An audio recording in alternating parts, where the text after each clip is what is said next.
আমি in hindsight with my personal experience and একটু পড়াশোনা করে যেটা দেখেছি, লি কুয়ান ইউর চাইতে জিয়াউর রহমান শ্রেয় ছিলেন। অনেক, অনেক দিক দিয়ে উনি ভালো ছিলেন। লি কুয়ান ইউ একটা একনায়কতন্ত্র কায়েম করেছেন।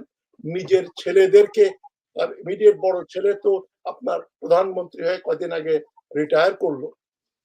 ১৪-১৫ বছর প্রধানমন্ত্রী থেকে আরেক ছেলে সিঙ্গাপুরে টেলিকমের প্রধান, তার স্ত্রীর ফার্ম, সিঙ্গাপুরের যত পাবলিক প্রপার্টি বিক্রি হয় তার যে উকিল, একমাত্র তার ফার্মে ওই সিল দিয়ে ওইটা রেজিস্ট্রেশন করতে হয়। ফলে কোটি কোটি টাকা, কোটি কোটি ডলার তারা বানাচ্ছে। জিয়াউর রহমান সুন্দর একটা এক্সাম্পল দিন যে তার ভাইদের নাম কেউ জানে? এক ভাই ব্যাংকার ছিলেন, তিনি বোধহয় একদিন দুপুরে খেতে গিয়ে একজনের চাকরির সুপারিশ করছেন।